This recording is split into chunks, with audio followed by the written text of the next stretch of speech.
between the time when chaos broke Cadia and the return of the sons of the Emperor, there was a time undreamed of. And unto this, Kronan, destined to wear the jeweled crown of Aquilonia upon a troubled brow.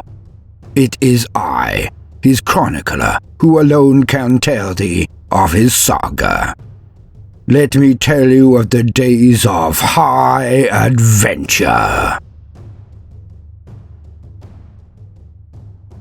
Kronan and the Ways of Kunnin.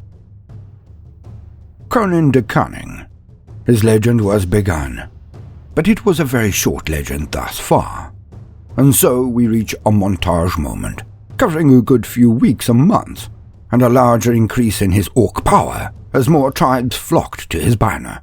But a brief one, because it's not the 80s. And so, Kronan began to walk the path of the Kunnin without fear. He welcomed ideas, and even came to trust some of them. One of his best ideas, the truest expression of Kunnin, was to learn from those around him.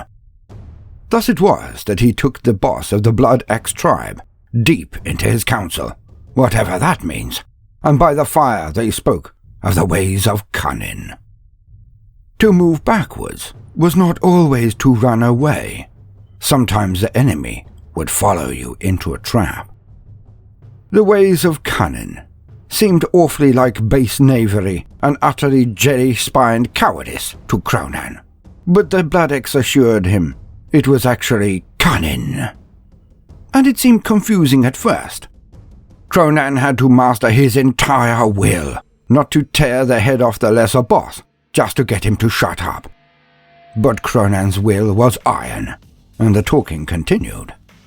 It did so only because Kronan could feel it, the Kunnin rising. He was absorbing it, like the trees took in sunlight. Osmose thingy was his for Kunnin, or something like that, thought Kronan, as he began to comprehend. He now saw all of his mobs, clans, cultures, all of his forces as different things entirely, ingredients to a masterfully cooked banquet of battle, an orchestra through which he would play a symphony of savagery, a paean to the power of Gork and Mork. Or he would have done, if he were more verbose. But it was a good thing, no matter the phraseology, and he already knew the issues. The constant drain on his time, his joy, the ones who slowed him down. So some would have to go. Boss Rotbagger of the Death Skulls, whose nosing about on battlefields drained speed from their onward rush into Hume lands. Boss Redwheel of the Evil Sons, who kept heading off on excursions beyond where Kronan wanted the Humies to know they could reach. And of course, Boss Nostril Splitter of the Bad Moons, who had destabilized the natural loot dispersal matrices, causing force scarcity to inflate his market dominance, draining the war of its resources. Or, more simply put, Nostril Splitter was profiting mightily and slowing him down. Which is still not how Kronan would have put any of it, but a fact is a fact no matter how you dress it up. So the bosses were all called, their boys all arrayed as if for a battle, but it was to be a battle against their own natures, their own propensity toward ignoring Kunnin. It would be a celebration of Kunnin and should, just should, mind you, give birth to a veritable infusion of Kunnin across the entire blossoming war. Thinking grots by the thousands were being gathered, and a mighty mass cogitation was to transpire. The very first massed think. The very first Thinkmas. And so the preparations for Thinkmas continued, all throughout the night.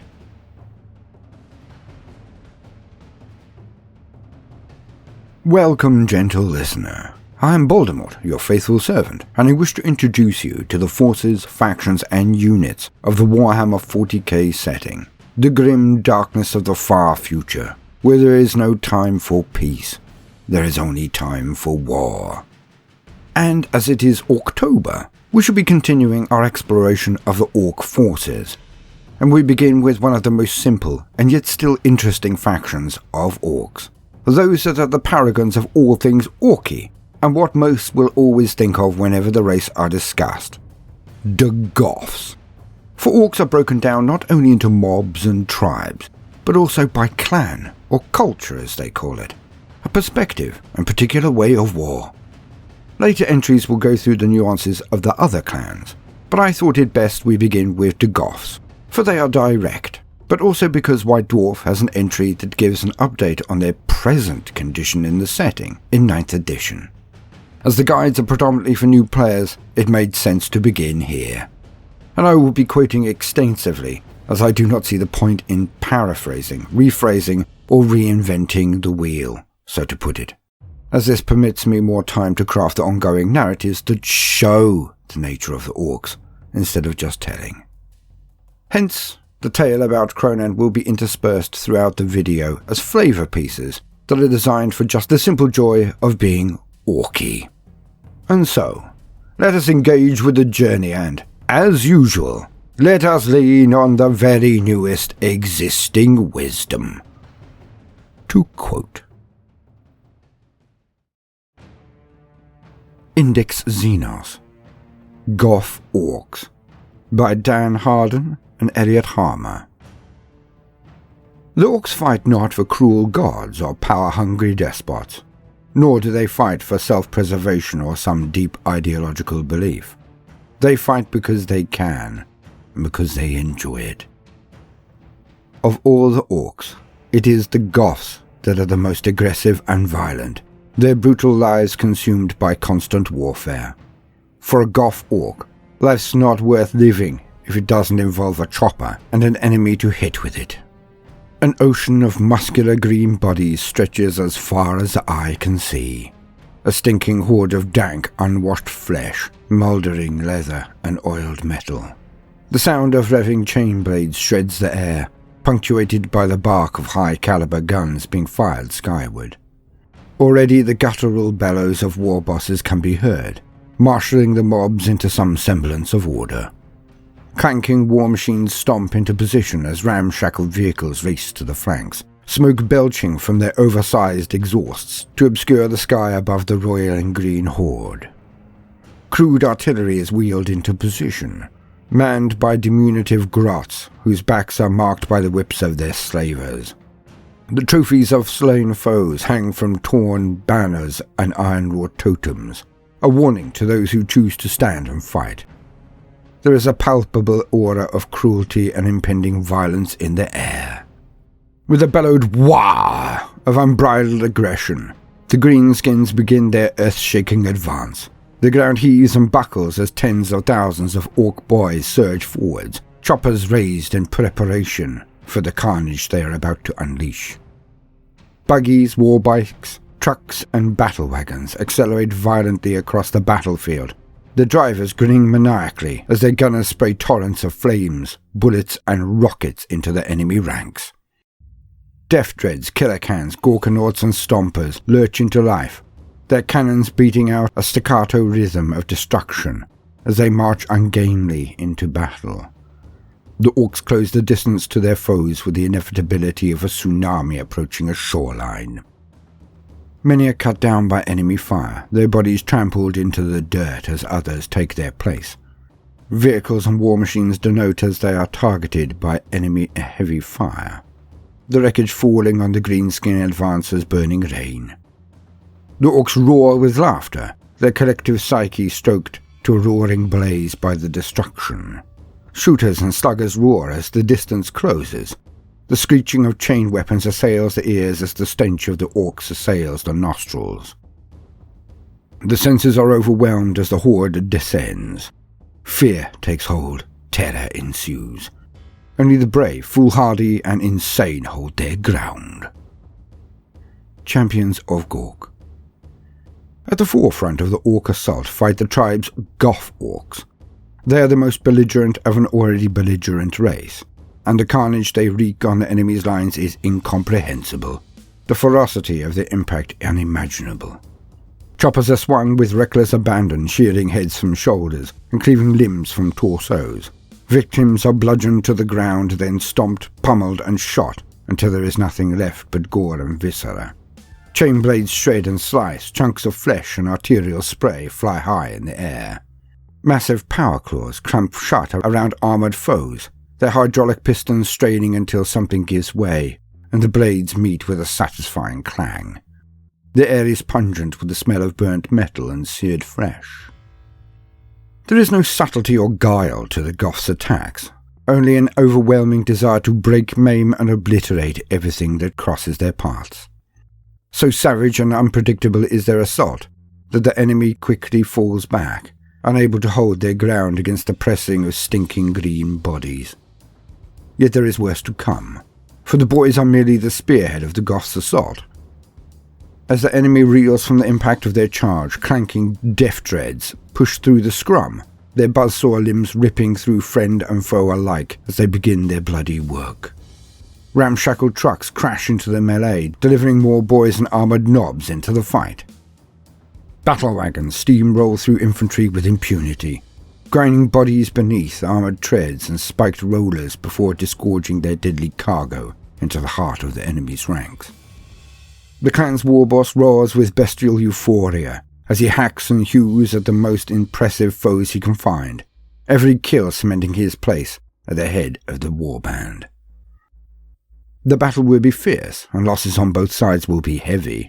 Yet, win or lose, the Goff Orks will revel in the destruction they cause. After all, victory is good, but a defeat means there is always another opportunity for a fight. Goff boys. Goff boys are strong advocates for the theory that might is right. Not that they would ever say so with words.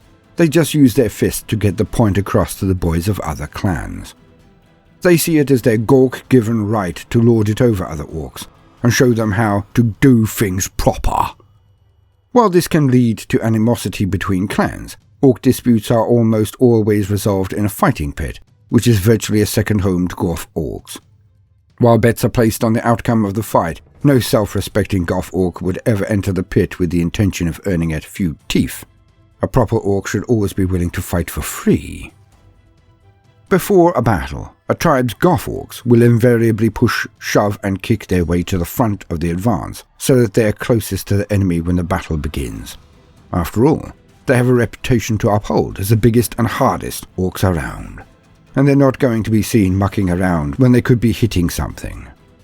Most Goths prefer to fight on foot, enabling them to get right up close to the enemy and experience every bone-crunching kill.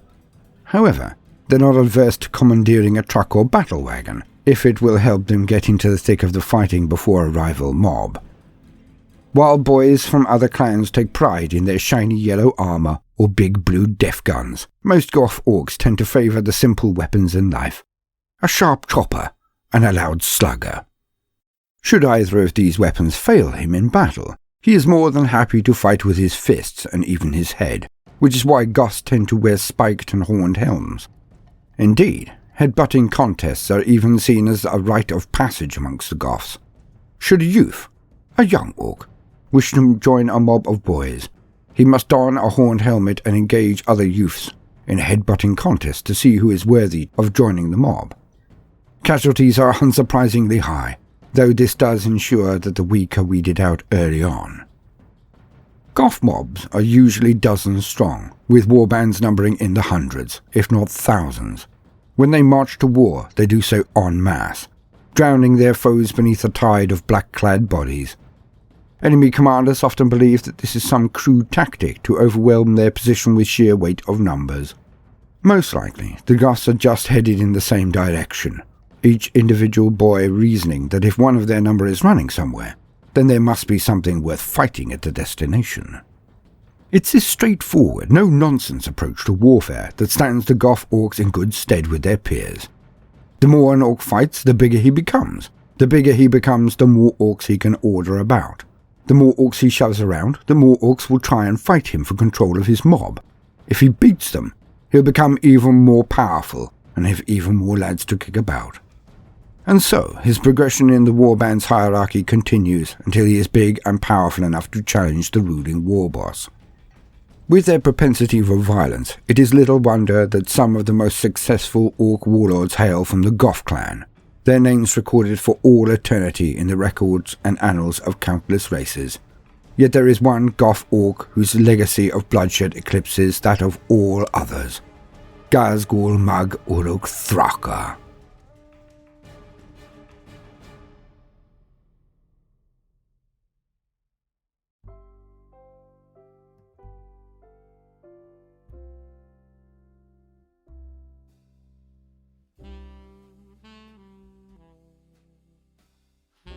'Twas the night before Thinkmas. Not a creature was stirring, not even a squig. The choppers were hung by the banners with care, in hopes that the boss would not come to them there. The grots all shuddered awake in their beds, with visions of sinking dancing in their heads. The runt herds were excited and hardly slept, knowing their charges all silently wept. Out in the camp there arose a clatter, all hid in their nests, knowing what was the matter. Around the camp they stomped with a clash, rank designated by their vibrant sash. The moon on the armour and newly fallen did show, a lustre of midday on the Orkies below, when out of the dark the knobs did appear, a colossal bunch who elicited fear. With a mega knob marching mean and quick, I knew in a moment he had a big stick. More angry than mad boys onward they came, and he hectored and hit them and called them by name. Now smasher, now crasher, now killer, now masher, on slasher, on basher, on grinner and blitzer. To the top of the grot pens, collect them all, let none dash away, dash away, dash away all. So round the grot pens the knobs all flew, each dishing out wallops and kickings too. Then in a twinkle 'twas heard on the roof, the prancing and giggling of each little youth. As I drew in my head and was turning around, out of the crowd the mega knob did bound. He was dressed in power armour from head to his foot, and all was tarnished with blood and soot. The remains of a power claw he had on his back, none looked too close or he might attack. The hand of a Humie he had in his teeth, fumes of his anger encircled his head like a wreath. He was festooned with the heads of what seemed to be elf, and I peed myself a bit, in spite of myself. A wink in his eye and a twist of his head soon gave me to know I had everything to dread. He spoke not a word, but went straight to work. The knobs filled all their sacks with grots with a jerk, and laying his finger aside his nose and giving a spectacularly Orky pose, he sprang to the catch wagons, to his knobs gave a whistle, and away they strode with a gargantuan bristle. But I heard him exclaim ere he drove out of sight, "Happy Thinkmas to all, and to all a good fight."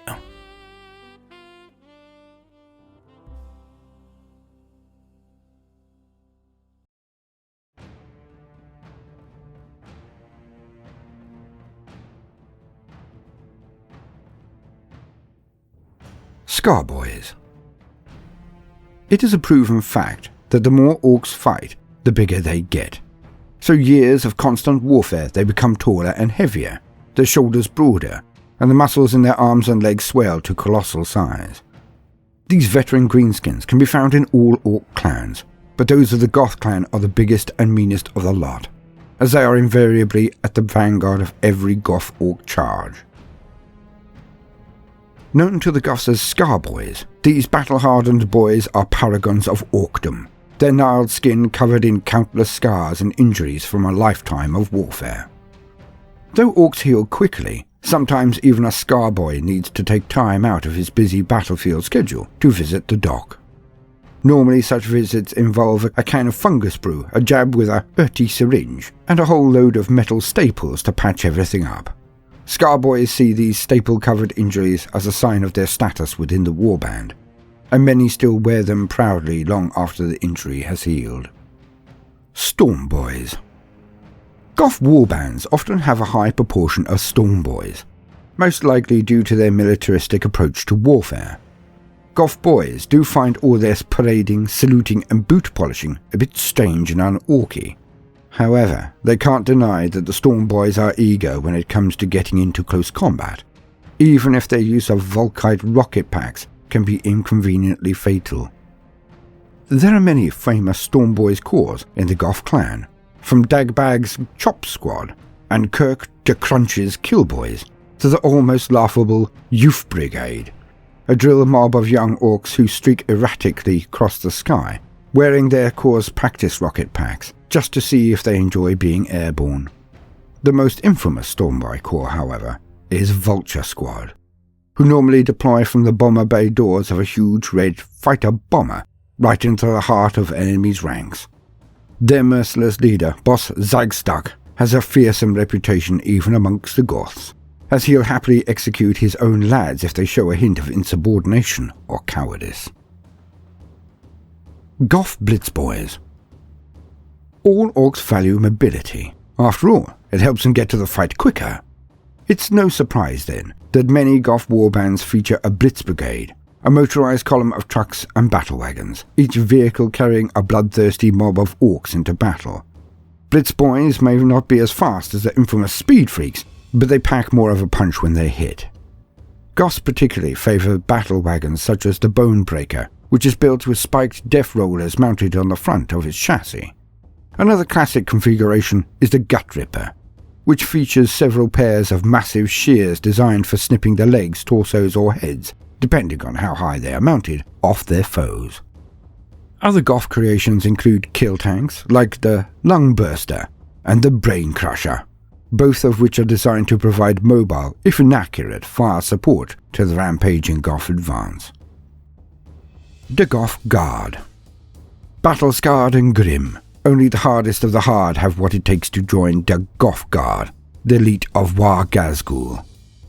Some of the orcs in the Goth Guard are nobs or war bosses that came from Gazgul's home world of Ork, and they've stuck by their warlord through his many travels, sure in the knowledge that he will lead them towards the biggest and best fights around. Among the ranks of the Goth Guard are the Ardshells, Ork's Own, the Head Bashers, and Ugrak's Uglies, but most infamous of all are Gazgul's Bully Boys, a huge mob of meganobs clad in the very best armour they can afford from Archimedes' workshop. On Armageddon, they were instrumental in the downfall of Hive Tempestora, leading the Goth hordes into the lower reaches of the Hive's defences and butchering all those who stood in their path. They are rightly proud to be members of Gazgul's elite, and their back banners often display Gazgul's horned sigil. The Horned Bull. Goth glyphs typically feature an orcoid bull's head with massive horns and tusks, typically stamped on black over bare metal or white over black armour. Quite why the Goths choose such an animal as their clan symbol is a mystery, though Imperial scholars believe it's because they feel a kinship with bad-tempered, violent and flatulent beasts. The Goths at War. The galaxy has played host to many Goth-Orc invasions over the millennia, from brutal attacks on individual planets to full-blown wars that stretch across entire sectors. Ryza. In 925 M41, Forge World Ryza found itself in the path of War Grax. The Skitarii legions of Ryza mobilized to defend their home planet alongside Catachan jungle fighters and titans of the Legio Crucius, turning the planet's rust-orange surface into a colossal killing field. Yet this did not deter the Orc warlord, who sent down hordes of mech boys to fortify the Orc landing zones using Ryza's vast piles of industrial waste. Before long, the Orcs were racing into battle in battle wagons built from the Forge World's own scrap piles, Grax and his Goth boys at the front of every assault. As more Astra Militarum regiments were drafted in from Dumalin, so too were the Orc forces bolstered by the arrival of War Rarguts. The Orc invasion of Ryza became a grueling war of attrition that lasted almost 40 years. The Orcs eventually fell into disarray, and were finally wiped out following the death of Warlord Grax at the hands of Warlord Titan Anknus. When the Necrons of the Thocht dynasty awoke from their great slumber, they found many of their core worlds dominated by marauding Orcs. Protocols were enacted to reawaken the dynasty's warriors, yet on the tomb world of Anknus, the Necrons got more than they bargained for. As the Undying Legions marched forth from their stasis crypts, they were confronted by a colossal horde of Orcs led by Goth warlord Gazclaw. Without an overlord to guide them, the Necrons were chopped apart in short order. Their living metal bodies phased out of existence, only to be reanimated back within the tomb complex. Once more their protocols demanded they march forth, which they did, right into the waiting choppers of the jubilant Goff horde. It said that Gazclaw killed so many Necrons during his time on Agnes that his mega armor was made entirely of sheared-off chunks of living metal that shone like chrome beneath the world's unforgiving sun. Armageddon. The first Ork assault on Armageddon occurred 941 Millennium 41, when Gazgul Mag Uruk Thraka's Space Hulk, World Killer, emerged from the warp and ploughed straight into the planet. Within hours, billions of Orks were running riot across the world, laying waste to all in their path. The Imperial defences were a shambles, the planetary overlord Hermann von Straub having deployed them piecemeal as the Orks advanced. It was the renowned Commissar, Yarek, who ordered the planet's astropaths to call for aid when Armageddon Prime fell, an act that saw him banished to Hades' Hive by von Straub. Yet while the Orks savaged Armageddon's Secundus, Yarek organized the defences of Hades. He held them stoically against wave after wave of Ork assaults until Gazgul and his deadliest Goff warbands had to join the fight. Despite the colossal loss of human life, Yarek held Hades long enough for reinforcements to arrive, spearheaded by the Ultramarines, Blood Angels and Salamanders. Gazgul's horde smashed the hive asunder in one final assault before retreating to the stars. Following his defeat, Gazgul returned to his stronghold in the Golgotha sector. His invasions of Armageddon had caused catastrophic damage, but it had been little more than a test of the Imperium's defences. Over the following decades, the Ork warlord perfected his tactics and invested in new teleporter technology in preparation for the greatest war the galaxy had ever seen. On the day of the Feast of the Emperor's Ascension, 57 years after Gazgul's first invasion, Augur probes registered a massive disruption in the warp as several Ork fleets appeared on the outskirts of Armageddon sector. A dozen Space Hulks accompanied the Ork Armada, clearly showing Gazgul's intent to crush Armageddon. Outnumbered 6-1, the Imperial Navy had to disengage or face annihilation. Armageddon's astropaths sent calls for aid. 24 Space Marine chapters answered the call, and Astra Militarum regiments from all across the segmentum were mobilized. When Gazgul's warfleet finally entered the Armageddon system several months later, they set about attacking the planet's orbital defenses. The battle in the heavens raged for 3 days before Ork troop ships began raining down from the sky. Gazgul's first act was to annihilate Hades' Hive, the city that had held out so long during his first invasion. Yet he did not commit any troops to the city, instead obliterating it with asteroids dropped from his orbital space hulks. Soon Ork forces led by Gazgul's Goff hordes assaulted the highest cities, Vulcanus, Acheron, and Deathmire, all under attack simultaneously. Acheron fell to treachery from within. Vulcanus was besieged. Deathmire fared better, with the titans of Legio's Tempestor and Victorum holding back the Orks. Yet many more continued to rain down from the skies, as Gazgul's space hulks teleported heavier war assets such as Gargants and Stompers directly into battle. Even Yarek could not fathom the Ork warlord's tactics. Gazgul's masterstroke was the deployment of rocks. These huge asteroids crashed directly into the planet, disgorging entire warbands of Orks onto the planet's surface. While the Astra Militarum defended the highest cities, the Adeptus Astartes attempted to destroy the rocks, which had now been built into heavily armed and armoured Ork fortresses. It was then that Gazgul launched his assaults on Hive's Tempestora and Hell's Reach, attacking both cities from the water using submersibles built in the Fire Wastes and Deadlands. Caught off guard, Tempestora fell within days, and the Hell's Reach docks were captured, though the city remained in Imperial hands thanks to the intervention of the Black Templars. Hive in fairness came under attack next by armies of Gargants, the titans of Legio Crucius were moving to stop them. The battle lasted 10 days, and finally saw the Hive besieged. In less than a month, Gazgul had almost brought Armageddon to its knees. Though Gazgul left the war on Armageddon soon after to pursue a greater destiny, the planet would suffer greatly at the hands of the Orks, and much of its landmass is still dominated by them to this day.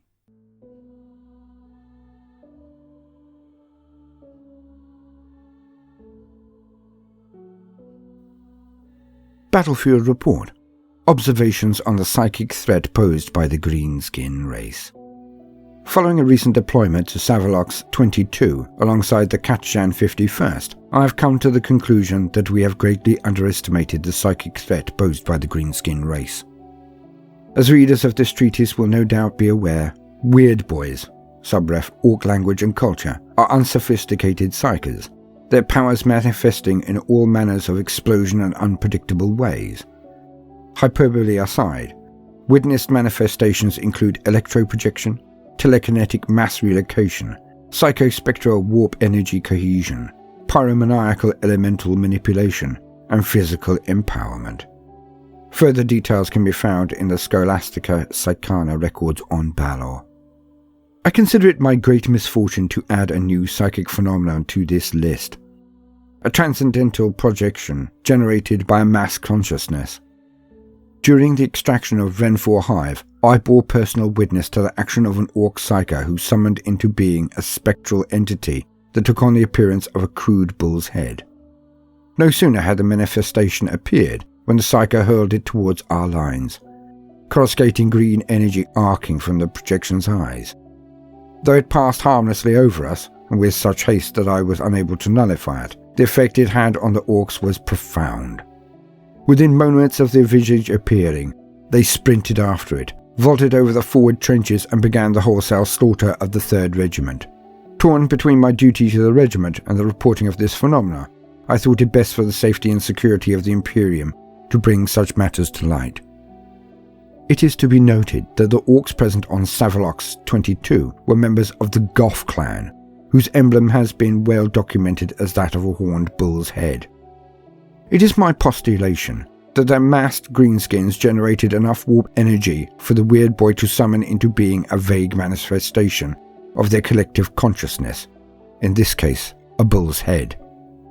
It is my concern that the Ork race has become far more psychically attuned since the opening of the Great Rift, and it is my recommendation that further investigation and documentation of occurrences such as these is required.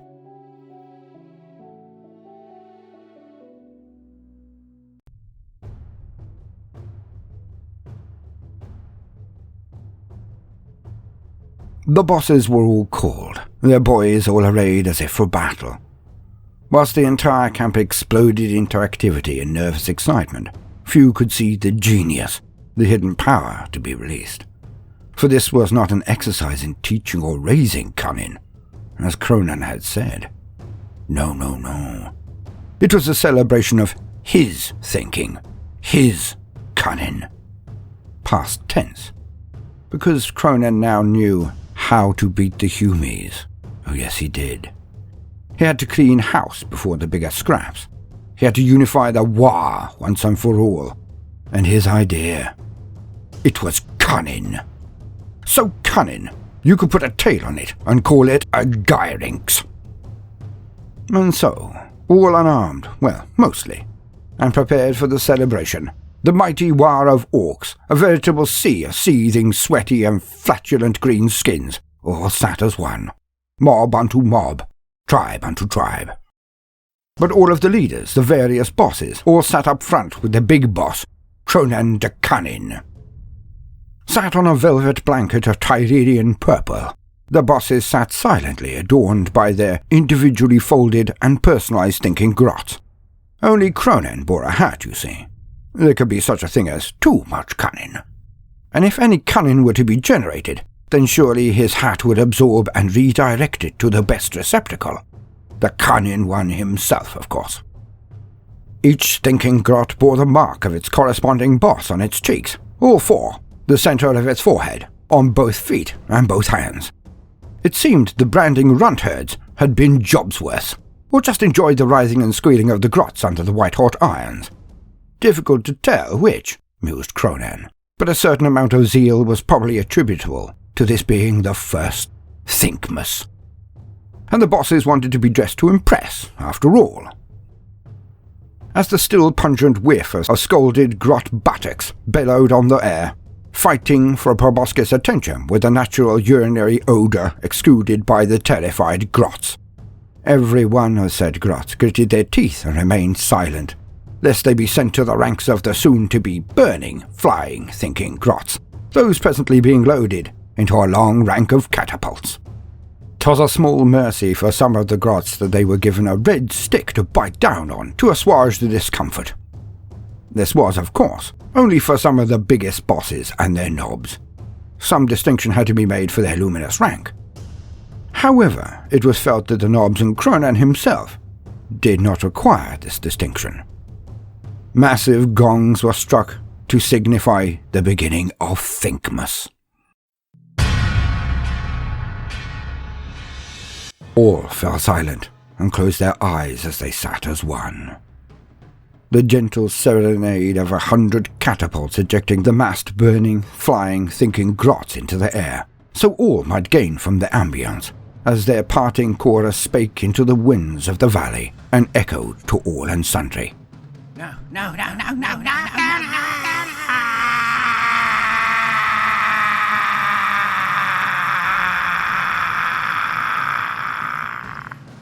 And it began. Thinkmas. Alas, it was an arduous, interminable period of unendurable tedium that many felt stretched into hundreds of seconds, until the inevitable started to happen. And heads, well,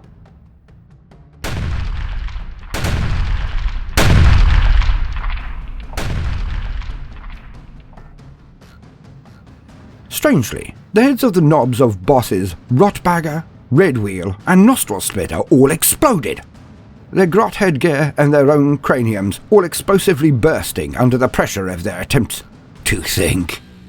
And as the crowd gasped and giggled, then guffawed, it was decided by all that this was now a very funny and very enjoyable festival indeed. But none now wished to try thinking anymore. It was proven to be very hazardous to one's health, and should definitely be left in the hands of those more, well, adept at the craft. Let Kronan do all that stuff, they thought. Kronan looked to his palms and saw the second detonator. He had destroyed the nobs of his rivals, his annoyances, but the actual consideration to use it on the bosses themselves was anathema to him. Kronan stood and turned, lowering the device over his shoulder as he looked at the three bosses and bellowed. His nobs rushed into the remains of their nobs, who might have eaten or discarded their thinking grots, as Kronan himself charged boss Rotbagger. Although told to present unarmed, this meant that they only had a few weapons each. Kronan took one Herculean leap into the air and came thundering down on Rotbagger with all of his fury, and with all of his huge axe. The much smaller orc attempted to block the blow, but the force of the strike ended only when Rotbagger was cleft mostly in twain, peeling apart from the tops of his shoulders to the bottom of his hip. Kronan rounded on Redwheel, and the two met with savagery. Boss Redwheel was fast, pushing forward with his power claw striking in an overhead windmill set of attacks, Kunnin, and bawling its hatred at him. Kronan rolled underneath the third huge swing and behind Redwheel. As he span around to bring his power claw back into the fray, Kronan cut down hard and severed the boss's arm at the elbow. The claw landed with a thud at his feet. Redwheel cried out in anger and pain, but his mouth soon opened all the wider, when Kronan's axe came round and cut the top of his head off, just above the tongue. The orc fell backwards and ended with its tongue caressing the grasses out of the now highest point of its body. Kronan put it out of its misery with his boot. Thrice. Wiping his boots on the grass, Kronan looked for Boss Nose Splitter, but he was gone. Disappeared into the mobs and sea of boys. The other bosses stood waiting to see if this was to be a full sweep, but were a bit relieved and also a bit disappointed when Daka von Smashhoven indicated for all to now sit down again. There was now glorious fighting across the entire war, but this was to be expected at a festival after all. And in the fighting, it was an almost universal coincidence that those younger and more enthusiastic followers of Kronan and his cunning came out on top. A new war was born on Thinkmas Day night. Tomorrow, they would be back on the move. Tomorrow, there may be less of them than before, but those that remained would be stronger, more brutal, and perhaps just a smidge more cunning than they were the day before Thinkmas. Now, with that fun out of the way, Kronan began to plan his battle against the Humies, for it was to be on the plains, where Humies were mustering and maneuvering so blatantly as to be doing nothing other than giving a direct challenge. And Kronan would accept it.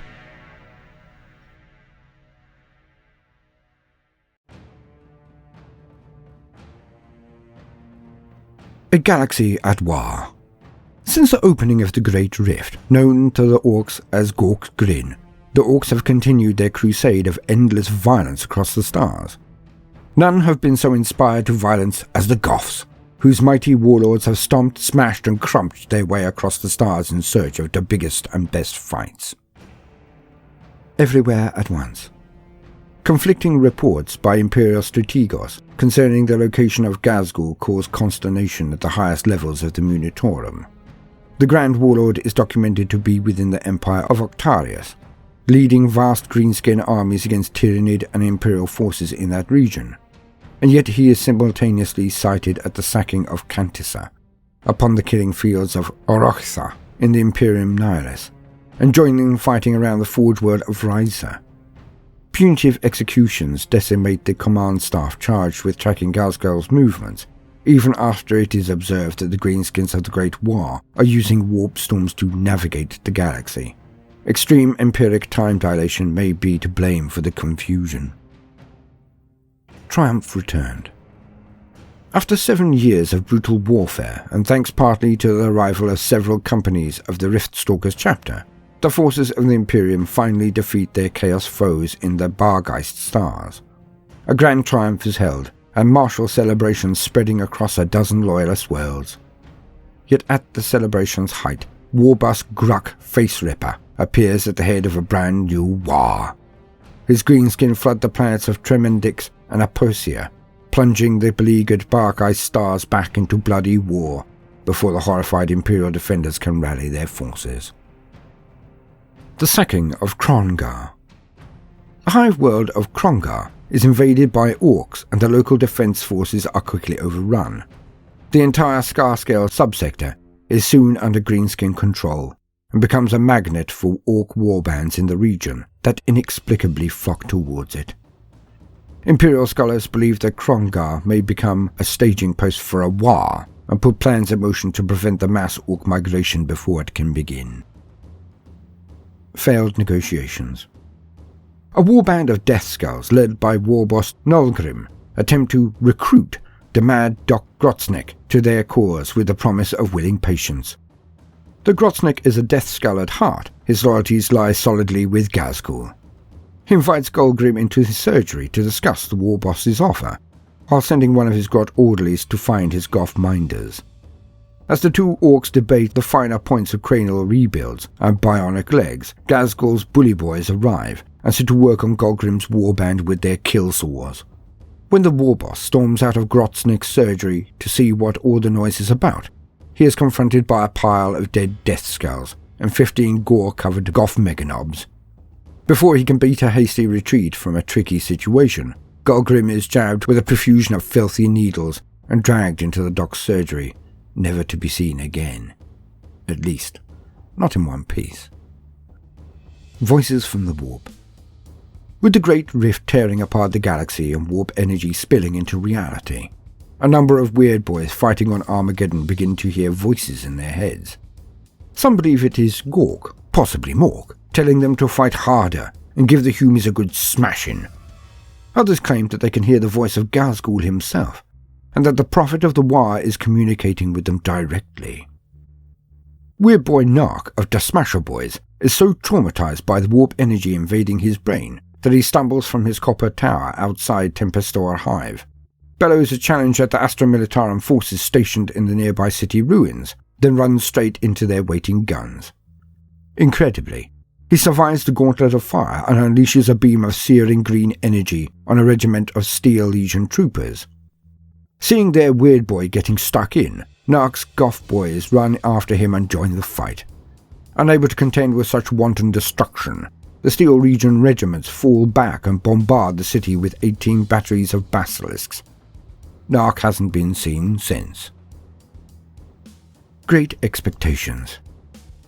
Having heard of the battles raging in the Loki system, Goff warlord Zorg Da Unstoppable decides he wants a piece of the action. Despite not knowing where the Loki sector is, he orders his mechs to pilot his ramshackle fleet into the warp and hopes for the best. In a rare display of navigational competence, his War returns to real space barely 5 days' travel from the Crimson Fist chapter planet of Rin's world, and immediately collides with a battle group of warships from Fleet Primus. Delighted with the prospect of a fight, Zorg aims his kill cruisers into the heart of the Imperial fleet and launches every available boarding craft he has at them. The Imperial forces, caught completely unawares, find themselves engaged in a series of desperate boarding actions that take several weeks to repel, greatly delaying the departure of the fleet. Revenge for Saibhal. Eric Morkai's great company reaches the mountainous jungle world of Saibhal, homeworld of the Obsidian Jaguars chapter. They find the planet's orbit strewn with the wreckage of Adeptus Astartes warships, and the planet teeming with Goff Orks. Determined to recover the gene seed of the Obsidian Jaguars and deny the Orks the chapter's technology, the warlord sends in a force to distract the Orks, then infiltrates the chapter's fortress monastery himself at the head of Wolf Scouts, infiltrators and incursors. He finds the Goff Ork mechs trying to harness the power of the fortress's generators and orders the monastery's immediate destruction. The gene seed of the Obsidian Jaguars proves unsalvageable. A vendetta to be settled. Having heard of Gruk Face-Ripper's return, Patriarch Tybalt of House Terrin sends a banner of Imperial Knights to join the war in the Bargeist Stars. Before they depart their homeworld of Volturis, however, Tybalt sends an envoy to Alaric Prime to seek assistance against this terrible Ork threat. The starships return through the warp 3 months later, a single new occupant stored in the hold. Reconsecration. Following the desecration of St. Resmund's Hope by boss Zarstruck, the Order of the Ebon Chalice attempts to retake the Shrine World from the Storm Boss. The Adeptus Sororitas make planetfall to the north of Zarstruck's boss fort, on what was once a holy mountain, now painstakingly carved by captive Imperial sculptors into a series of titanic likenesses of Zarstruck's face. Enraged by the towering visages of the Ork boss, the Sisters of Battle begin blasting them apart with missiles from their exorcists. The destruction soon draws the attention of the Stormboy Corps, who hurriedly finish their parade drill, strap on their rocket packs and blast themselves across the ruined city to engage their new foes. The conflict grinds on for almost 2 weeks, with the Sisters making slow but steady progress towards the boss fort, their attendant priests recovering what religious artifacts they can from the city's ruined sepulchres, mausoleums and basilicums. It's only when they begin attacking the boss fort that Zagstruck feels his youths have had enough practice, and he joins the fight himself. Leading his Stormboy to lead high into the sky, he descends upon the Order of the Ebon Chalice like a meteor. With careful adjustment of his thrusters, he plummets earthward and crashes Karen Serida beneath his bionic feet. Within the hour, the Sisters of Battle retreat to their dropships. By the next morning, slaves are chiseling Zagstruck's face back into the mountains. Galactic Teleportation. Archimedes trials his long-range teleporter for the first time, transporting a mob of Gazgul's finest Goff knobs from the bridge of Kilrekka halfway across the galaxy to Krongar, where, after recovering their senses, they soon start bashing heads together to assert their authority. The power required for such a long-range teleport jump cripples the generators aboard the Kilrekka, but Gazgul is pleased nonetheless. He quickly sets Archimedes the task of teleporting new units to Armageddon, just to keep the Hubies on their toes. Weird War. Situated close to the Great Rift, the Ork domain of Grok Ironfist spawns a far greater number of Weird Boys than ever recorded. In an unexpected turn of events, Grok is overthrown by a conclave of Ork psychers led by the Goff warphead Defgob, who has Grok crushed beneath a physical manifestation of Gork's, or possibly Mork's, foot. The build-up of violent psychic energy draws the attention of the nearby craftward Ulthway, whose farseers follow the threads of fate to determine the threat to their people. Unable to derail or impede Defgob's rise to power and subsequent Weird War, the Seer Council of Ulthway manipulate the fates of others into doing it for them. Within the month, the 45th and 67th Infantry Regiments of the Mordant Acid Dogs are unexpectedly rerouted to a new war zone. The War of Fists. Asposia is liberated by 2 Imperial battle groups from Indomitus Fleet Quarters, who are joined en route by the Knights from House Terran. The Knights soon trace Grok's whereabouts to the forefront of the Bloody War, the civilized world of Gnosis 3. After making planetfall, the Knights quickly become engaged in a close-ranged war amid the cramped streets of the planet's capital city. The Astra Militarum forces that joined them are equally unprepared for such brutal hand-to-hand fighting. Unable to utilize their long-range guns, the Knights retreat to their landing crafts and re-equip themselves with Reaper chain fists on Thunderstrike gauntlets before striding back into the Ork hordes, smashing apart entire city blocks in their hunt for Grok. The Ork war boss, however, has no intention of hiding and charges out to meet them. With brutal swipes of his power claw, Grok disables, then topples the Knight Fury Unbound before tearing the noble Freean heirs from his cockpit. Incensed, the remaining Knights unleash their secret weapon on Grok's nemesis, the Freeblade Gerantius. Despite his battle lust, Grok pauses to consider his options before charging into the fight once more. Inhumation Adjuration. In the wake of the slaughter of St. Resmund's Hope, the Abbess of the Adeptus Sororitas makes a personal request to the Officio Assassinorum for the death of Boss Zagstruck. Her request for inhumation is granted, and the Vindicar assassin Novak Vard is deployed to St. Resmund's Hope to dispatch the Ork boss. After 3 months without contact from Vard, the Vindicar Temple deployed 24 servo skulls to the planet to search for him. After much searching, their long-range scopes pick up his biosignature inside the boss fort. The Officio Assassinorum do not know if Varda has been captured or whether he is still operational, but they are reluctant to send in further agents until his status has been ascertained. A prophecy fulfilled. Gazgul Thraka makes Krongar his seat of power, and Orks flock to his banner from across the galaxy, drawn in by the prospect of a good fight. The Skarsgård subsector is flooded with war energies as the number of Orks increases dramatically, and it is all that the Imperial fleet can do to prevent a war erupting into the galaxy. Among those battling the Orks is Ragnar Blackmane, Wolf Lord of the Space Wolves chapter. Drawn to the war zone by a Fenrisian prophecy, he alone senses the terrible threat that lurks on Krongar. Despite the huge number of Ork ships plaguing the system, Ragnar orders his frigate, Thor's Spear, to run the gauntlet and enter Krongar's gravity well. Accompanied by his Wolf Guard, the young king makes planetfall in the capital city and begins his hunt for Gazgul. When the two finally meet, it is amidst the ruins of an ancient cathedral, and both seem to know that it is their destiny to be there. Their bodyguards race into battle, but are swiftly dispatched, their corpses scattered about the holy building. Ragnar and Gazgul clash, Frostblade against Powerclaw, neither fighter willing to let the other live. In the end, both are mortally wounded, the Space Wolf's body hewn apart, his colossal foe entirely beheaded. The young king reborn. Ragnar Blackmane's mangled body is discovered in the cathedral on Krongar, not far from Gazgul's decapitated corpse. Much to the surprise of Ragnar's warriors, the Wolf Lord still stubbornly clings to life, and is returned to the relative safety of the Space Wolves' fleet.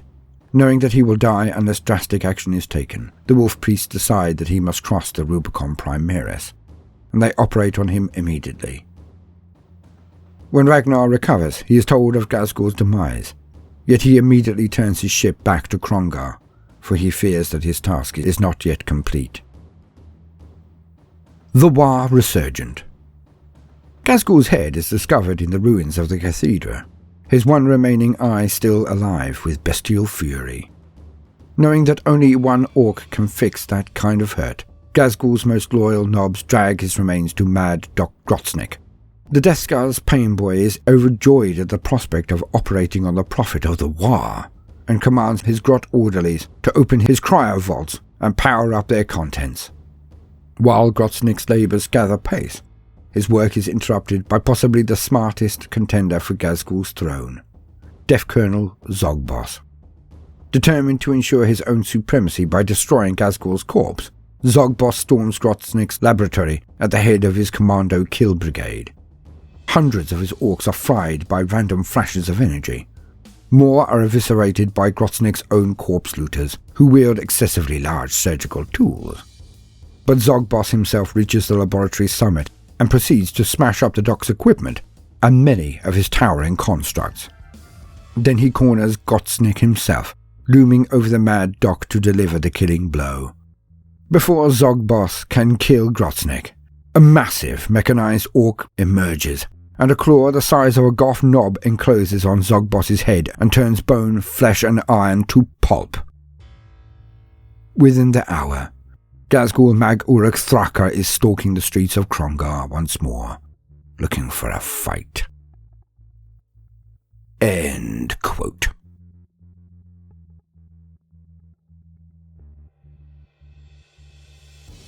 I have been Baldermort, your faithful servant.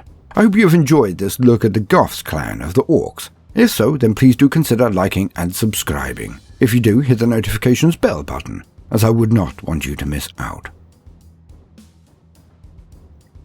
So, no matter what you do today, do always try to make some time for fun. Toodaloo.